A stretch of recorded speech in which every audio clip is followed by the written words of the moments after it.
안녕하세요. 해롱해롱하길래 쓱 말하고 지나갔는데 아픈 줄 알고 걱정해 주셔서 감사합니다. 간단한 치료를 위해 먹은 건데 이제 다 먹었습니다. 이전 기사 이거 한번 다 보신 분들 많으실 것 같은데요. 여기서 헤더 파워웨이가 등장을 합니다. 헤더 파워웨이를 HLB가 M&A 하려고 준비 중이었다라는 기사인데요. 헤더 파워웨이는 할 얘기가 많기 때문에 제가 주말에 몰아서 하려고 지금 자료 조사를 하고 있었는데요.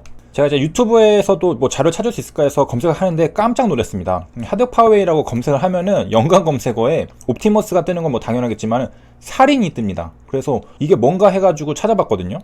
작년 2019년에 헤더 파워웨이에서 살인사건이 벌어졌다라는 겁니다. 그래서 무슨 얘기인가 해서 보니까 무자본 M&A 과정에서 지금 이거는 뭐 많이 알려진 사실이고 조직폭력배와 실질 사주 간에 불화가 생겼다고 해요. 그래서 이렇게 빵 쳤다는 거죠. 이거 보고서 좀 소름 돋기도 하고 좀 살벌하다는 것을 되게 많이 느꼈는데, 자, 어찌된 영문인지 한번 같이 보도록 하겠습니다. 지금 이분이 살인을 했다는 건데 도피 생활 9개월 만에 일단 체포는 되었습니다. 근데 이분이 이제 잡혀가지고 하는 말이 되게 의미심장한데, 납치하겠다는 협박은 오히려 내가 박모모에게 당했다라고 말했습니다. 이분은 이제 대표거든요. 파워 헤더웨이. 헤더 파워웨이죠. 그래서 이분이 감금을 하고 납치를 하고 그런 게 아니라 협박을 당해서 자기가 쳤다라는 식으로 말을 한 것 같아요. 자, 또 다른 기사입니다. 2월 25일에 나온 거고, 50대 사업가는 이제 박모 씨를 말하겠죠. 헤더 파워웨이의 대표. 이분을 이제 납치한 다음에 살해 혐의로 지금 9개월 만에 검거가 된 겁니다. 2019년에 있었고, 그 다음에 요게 부두목이잖아요. 두목이 있고 그 밑에 부두목으로, 그러니까 조폭 생활을 했던 사람입니다. 옵티머스에서도 이모 씨라고 또 조폭이 있는데, 여기 헤더 파워웨이도 지금 조폭이 또 연결이 되어 있습니다. 이번에 이제 2019년에 살해를 한 다음에 도망 다니고 있었거든요. 그래서 광역수사대가 종합 공개 수배를 하고 있었습니다. 그래가지고 이제 찾고 있었는데 어디 숨어 있었느냐? 충남 아산 지역의 한 원룸에서 은신 중이다가 경찰에게 붙잡혔습니다. 그래서 이제 사람의 목숨을 뺏을 만큼 그렇게 심각한 일이었나 보니까, 일단 2018년에 헤더 파워웨이 인수를 이제 박모 씨가 했습니다. 그런 다음에 이제 뭔가 딜이 있었나 봐요. 회유를 하면서 이제 대가를 이제 치르겠다고 했었는데 계속 회유만 하면서 약속한 대가를 치르지 않으니까, 근데 거기다가 협박까지 했다는 겁니다. 그러니까 홧김에 혼낸다는 게 그만 목숨을 끊게 했다. 목숨을 내가 가져갔다라는 거죠. 자, 그럼 약속한 대가는 얼마냐? 박 씨가 이분이 조규석이거든요. 만나기 전에 10억 원을 주겠다라고 말했다고 합니다. 근데 이거 안 줬나 봐요. 근데 아무리 그래도 이 박모 씨가 조폭을 협박했다는 건 좀 믿기지 않는데, 익명의 제보자가 이 박 씨가 좀 평소 주사가 심했다고 합니다. 그러니까 생각에는 이제 술 먹고 이제 우발적으로 협박까지 한 것 같아요. 그래서 이 박모 씨라는 분이 과거 술자리 전국구 조폭 두목에게도 욕설을 퍼부은 적이 있다라고 합니다. 그러니까 이 정도로 이제 배짱이 좋으신 분이니까 이 부두목이라 해도 막 협박을 하는 거죠. 술기를 빌어서 그랬겠죠. 그러니까 이분이 이제 부두목이니까 좀 얘 너무 말이 좀 그러네. 한번 혼내줘야 되겠다 해서 2019년 5월 19일에 만나가지고 광주에서 만나가지고 폭행을 했습니다. 폭행이랑 하고 납치한 다음에 영화에서 보듯이 아마 약간 의자에 묶어놓고 좀 그런 것 같아요. 완전 영화같이. 그래서 빠따 몇 대 때리고 막 그런 식으로 이제 하다가 이렇게 돼버렸다는 거죠. 구체적으로 어떻게 했냐? 이제 사업가 이분이 이제 57세거든요. 그 대표가 노래방에 감금을 했습니다. 노래방 하나 빌려가지고 감금하고, 그다음에 폭행을 한 다음에 숨지게 하고 조직원 2명에게 시신 유기를 지시한 혐의 등 완전 영화죠. 이거는 영화같이 되었습니다. 그래서 사건은 19일에 벌어졌고 21일에 발견을 했습니다. BMW 차량 뒷좌석에서 발견이 된 건데, 주차장이 있었어요. 여기 부교각 주차장이 있었는데 온몸에 구타한 적이 있고 양발과 양손이 묶인 채 담요가 씌워져 있었다고 합니다. 그러니까 매우 처참하고, 이때 이제 조직원 2명이랑 친동생은 검거를 했는데 주범은 아직 검거를 못 했었는데, 이게 이제 검거가 된 거예요.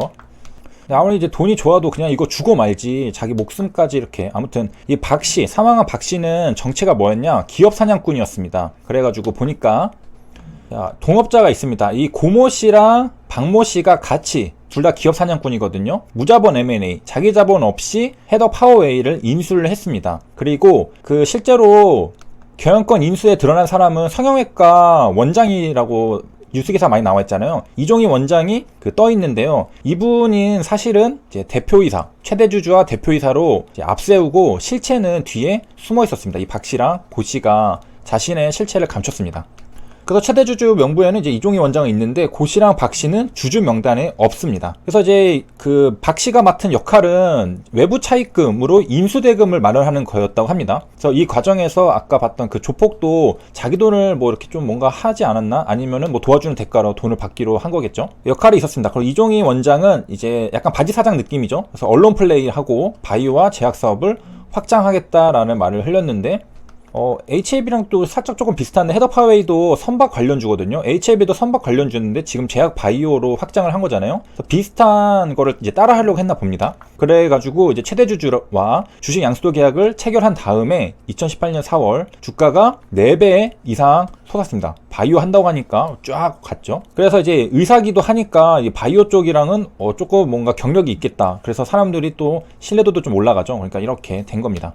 자, 그래서 이제 정리를 한번 하면은 이제 헤더파웨이가 이종희 원장이 이제 최대주주로 이렇게 올라왔습니다. 그런데 그 과정에서 무자본 M&A를 했고 자금 조달을 이제 고씨 박씨에서 같이 했는데 여기에서 이제 그 조규석이라는 부두목이 또 도움을 줬나 봅니다. 약속한 대로 이제 돈을 줘야 되는데 이 박씨가 돈을 주지 않았다는 거예요. 그리고 거기다가 이 조규석을 이 조두목인데도 납치하겠다라고 협박까지 하니까 이거 안 되겠다, 한번 혼내줘야 되겠다 해서 노래방에 가둔 다음에 마구 때렸다가 죽였다는 거죠. 그리고 차에 실어서 중간에 이제 그 유기를 했고, 이 헤더파워웨이는 어떤 회사였냐? 선박 방향탄 부문 세계 시장에서 점유율 1위인 기업이었습니다. 그리고 2019년 기준으로 이제 그 부채 비율이 39%에 불과한 견실한 기업 때문에 국내 선박 방향탄 시장 점유율이 50% 이상을 차지하고 있는데요. 자, 여기에서 이제 옵티머스와 연결점이 나오는데, 옵티머스 자산운용이 헤더파워웨이 회사 돈을 활용해서 무자본 매매했다는 의혹이 있습니다. 그래서 수사 중이고, 이건 다음에 한번 자세히 다뤄드리도록 하겠습니다. 지금은 이제 거래 정지가 됐는데 이유는 뭐냐? 2018년부터 무자본 매매로 최대 주주를 잇따라 바꾼 탓에 11월에 불성실 공시법인으로 지정돼서 주식 매매 거래가 정지되었습니다.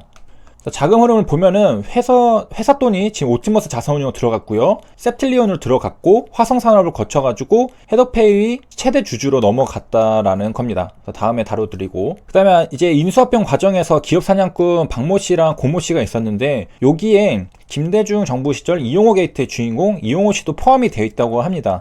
지금 한두 명이 아니게 연결이 되어 있고, 이전 시간에 이제 쿠키와 세션을 봤었는데 로그인이나 장바구니 상품 단기 등을 할 때 이 상태 지속성이 관건입니다. 그래서 내가 찜한 상품을 보고 다른 상품 보고 와도 저장이 되어 있도록 하는 게 굉장히 중요한데, 이를 돕는 게 쿠키와 세션입니다. 이제 쿠키와 세션의 차이는, 쿠키는 클라이언트의 파일로 저장을 하고요, 세션은 서버에 저장을 합니다. 그러니까 저장 위치가 클라이언트 컴퓨터냐 이 서버냐에 따라서 달라진다는 거죠. 그래서 이제 쿠키는 브라우저에 스트링 값을 네임, 밸류 형태로 저장을 합니다. 그리고 세션은 서버에 네임 오브젝트 형태로 저장을 하고요. 자, 그래서 여기 그림을 보면은 쿠키는 여기 지금 브라우저에 각 클라이언트별 상태 정보가 저장이 되어 있죠. 반면에 세션은 여기 웹 서버에 각 클라이언트 상태 정보가 저장되어 있습니다. 어디에 저장되어 있는지가 차이가 있는 겁니다. 그래서 이제 세션 트래킹이라는 게 무엇인가 하면은 전 페이지에서 수행했던 작업을 다른 페이지에서 인식할 수 없는데, 이걸 해결하기 위한 방법이 세션 트래킹이죠.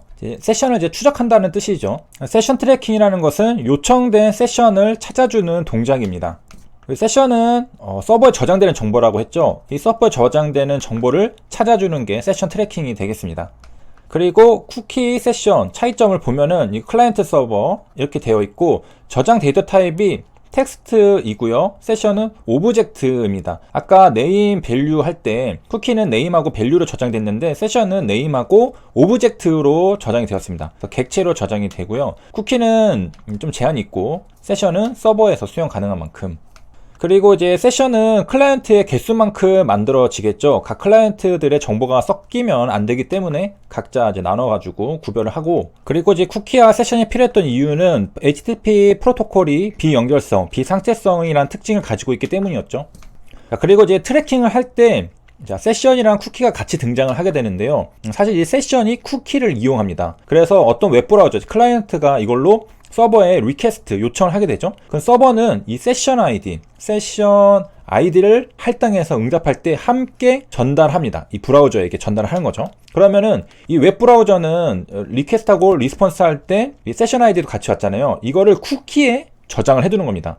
그리고서 나중에 또 다시 리퀘스트 할 때 이 세션 아이디를 함께 또 전달을 합니다.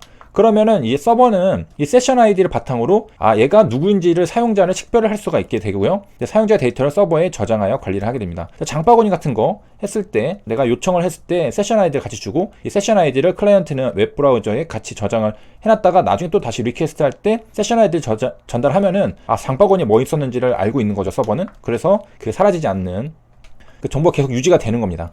그리고 이제 세션은 오브젝트로 저장이 되는데 쿠키는 스트링으로 저장이 됩니다. 그래서 키 밸류로 구성이 된 스트링으로 저장이 되고 여기까지 시청해주셔서 감사합니다.